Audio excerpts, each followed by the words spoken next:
Apa hukumnya memajang foto dalam rumah termasuk foto Masjidil Haram atau Nabawi? Saya sudah pernah bilang, kalau foto yang berjiwa, gitu kan, manusia, hewan, jin, ya, ulama masukkan jin dan juga masukkan malaikat di sini. Kalau 4 makhluknya Allah ini, maka tidak boleh, gitu kan, dipajang. Karena memang ada hadis Nabi SAW, rumah yang terdapat gambar yang berjiwa tidak akan dimasuki oleh malaikat, gitu kan.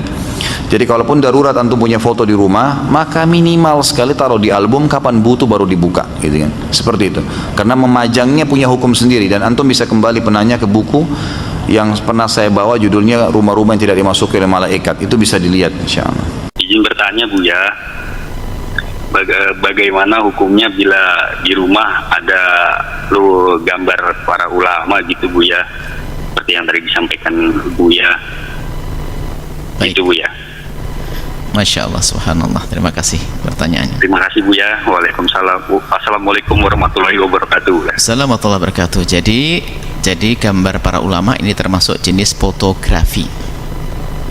Di urutan yang keberapa? Yang keempat tadi. Fotografi asalkan terhormat, bukan membuka aurat dan yang lainnya, maka di sini kebanyakan ulama memperkenankan. Boleh. Jadi memajang foto-foto itu adalah bukan termasuk yang dikutuk dari musawwirin tadi. Ini sesuai dengan rincian tadi. Karena fotografi itu adalah bukan membuat sesuatu yang baru, akan tapi di situ hanya orangnya ada, disimpan di alat, kemudian dikeluarkan di dalam bentuk kertas gambar. Tidak lebih seperti cermin yang kami jelaskan tadi. Ini adalah urutan yang keempat. Kebanyakan ulama mengatakan boleh. Kalau di sana ada orang mengatakan haram, Anda tidak usah gelisah, tidak usah risih dengan mengatakan haram, karena yang mengatakan haram pun juga mereka beralasan. Tapi yang mengatakan halal sudah jelas tadi kita akan ila raqman fitobin, itu adalah sudah kita jelaskan tadi dalam pembahasan kitab Riyadhus Shalihin ini. Jadi secara umum mungkin jawabannya begini, kalau gambar-gambar terhormat semacam itu tidak ada membuka aurat, tidak membangkitkan syahwat, apalagi seorang tokoh ulama, maka yang demikian itu adalah kebanyakan ulama mengatakan hal itu diperkenankan. Tapi jika Anda menemukan orang melarang yang demikian itu, Anda nggak usah gelisah, nggak usah pusing, karena mereka juga punya hajah. Mungkin latar belakang kampungnya adalah kampung yang biarpun gambar juga akhirnya disanjung, dipuji atau bahkan disembah karena punya keyakinan sebelum Islam. Jadi ini adalah masalah khilaf. Mohon semuanya yang lembut dan lembut perilaku dan lembut hati dalam menyikapi ini. Kalau Anda ingin memajang, Anda memajang ikuti pendapat yang diperkenankan. Kalau Anda ketemu orang yang melarangnya, apalagi itu tamu Anda, selagi masih bisa diturunkan, turunkan untuk sementara, menghormati mereka, karena yang mengharamkan itu sendiri juga. Baik. Tapi mungkin pertanyaannya, ada kelompok yang mengharamkan foto, cuma nonton YouTube. Mengharamkan foto pakai kamera, nonton video. Dia mengharamkan foto. Baru tadi pagi kita bahas, apa malam tadi?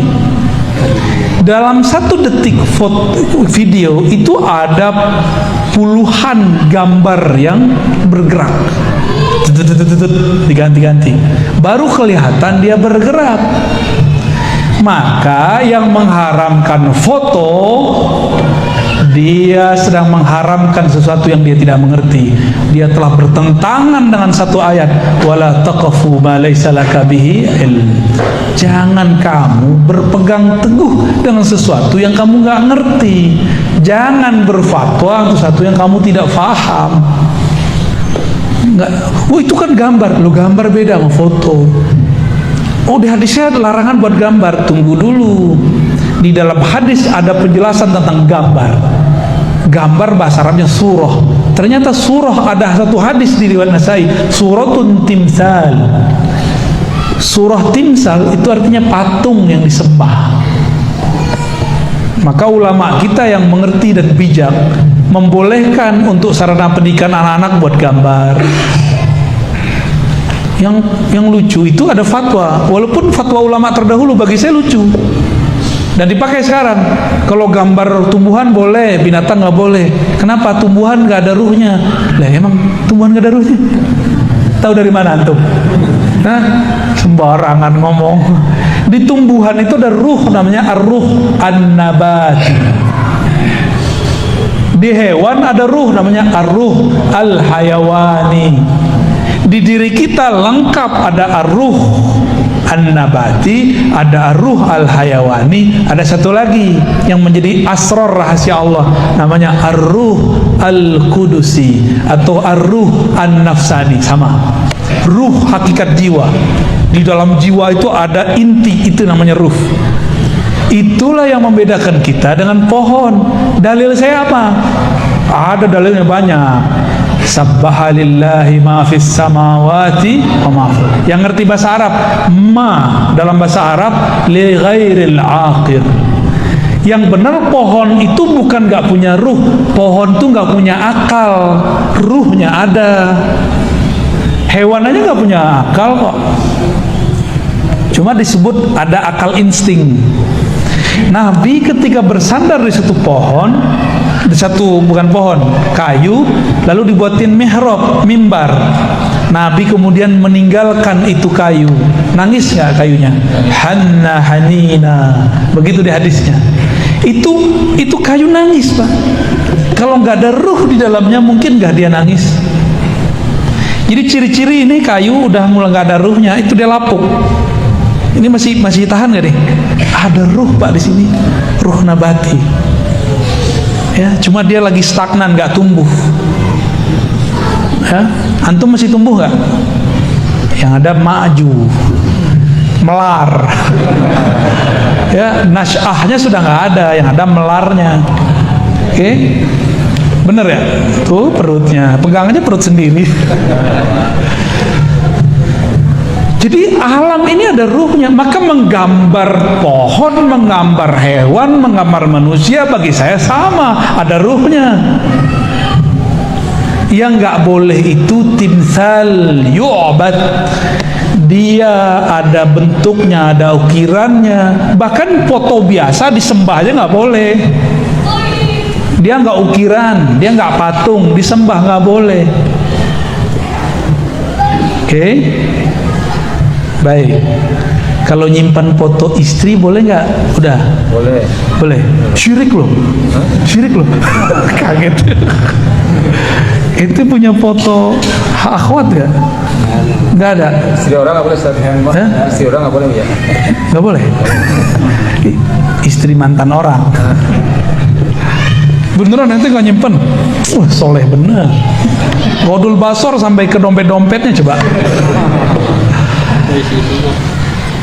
Nonton boleh nggak? Nonton berita itu ada fotonya nggak? Ada gambar bergerak nggak? Disembah nggak? Ya nggak apa-apa. Ayo yang waras, ya. Ayo yang dalilnya mana? Afalata. Inna fi dzalika laayatin liqaumin yatafakkaru. Ini dalilnya semua dulu kita mikir, jangan mandek. Cukuplah pohon-pohon ini yang mandek, kita nggak usah mandek. Ya, Nabi ketemu Arab Badui. Nabi nanya, karena dia nggak beriman sama Nabi, kamu beriman nggak kepada aku jika aku panggil itu pohon dia datang ke sini? Cobain aja, kata si Arab Badui, ngejek dia, ya. Nabi bilang, wahai pohon kurma, kemarilah. Itu pohon membelah tanah dan dia bergerak. Itu si Badui langsung udah beneran ini. Nabi, coba antum panggil deh pohon, datang nggak di sini? Lo kenapa nggak bisa datang? Karena nggak tahu nama ruhnya. Itu pohon ada ruhnya. Kenal kita sama ruhnya, bisa dipanggil. Itulah mukjizat para nabi. Jika pada wali disebut karomah, kemurahan Allah, itu arti karomah. Karomah itu bukan kesaktian, kemurahan Allah. Kalau Allah nggak pemurah, nggak dikasih yang begituan. Gimana? Ya? Mantap. Terjawab. Boleh nggak pajang foto? Kan itu pertanyaannya. Berarti udah terjawab ya? Boleh, tapi jangan dikultuskan. Ya, ntar lakinya iri lagi ya.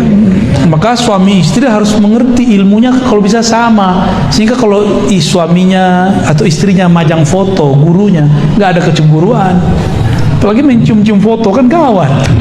Foto gua aja lu gak cium ya. Tinggal dijawab kalau suami digituin ya, atau istri gitu ngomongnya. Wah, jangankan foto, yang ada di dalam foto itu aku cium. Ya. Jadi nggak usah cemburu sama foto. Dulu ada seorang syekh mursyid tariqah namanya Qadirun Yahya. Dia membolehkan muridnya melihat foto dia sebelum zikir. Karena kalau melihat foto langsung ingat lagi talqin zikir. Tapi biasalah orang suuzon dikira nyembah guru. Nah, hidup itu jangan pakai suuzon, apalagi beragama. Iyyakum wazzan fa inna dhanna akdzabal hadis. Jauh-jauhlah berprasangka, karena itu sebohong-bohong kata-kata dan aktivitas. Ya, kita nggak suzon juga ke kelompok sebelah ya. Yang banyak kan mereka suzon sama kita. Kita maulidan dibilang kita menyerupai Nasrani ya. Kita baca Sayyidina dibilang kita nyembah. Kita menjelaskan, ini hak kita menjelaskan bahwa kami bukan menyembah selain Allah. Kami tawasul tidak menyekutukan Allah. Kami maulid bukan menyamai, menyerupai kelompok agama sebelah. Kita punya agama sendiri ya. Sudah 1:30, habis ini saya mau jalan lagi ke Al-Ma'sum, Universitas Al-Ma'sum. Kita ada kajian di sana ya. Sekarang katanya sudah boleh ikut ya. Sudah boleh terbuka. Silakan kalau ada yang kesempatan, kita ngaji di sana tentang syariat, tarekat, hakikat, ma'rifat. Kalau mau di sana ya, teorinya. Prakteknya harus datang. Mahal itu, nggak bisa dibeli. Antum mau beli berapa juga nggak bisa. Kalian kesimpulan sama muhasabah aja. Baik, kesimpulan aja ya, nggak pakai muhasabah ya. Kesimpulan kajian kita pada siang yang berkah ini, pertama, keyakinan bahwa Allah bertempat bukanlah ajaran Islam, itu ajaran filsafat materialis ya, yang kemudian diayat-ayatkan, yang disunah-sunahkan. Yang kedua, ajaran Ahlus Sunnah, ajaran yang dibawa Rasulullah, cukup katakan istawa, cukup katakan nuzul, cukup katakan semua yang antum mau katakan, tapi yakini Allah bukan benda. Maka hilanglah bayangan duduk, bayangan berpindah-pindah dari dalam diri kita. Dan yang ketiga, sebenarnya pembahasan ini tidak wajib diketahui semua orang.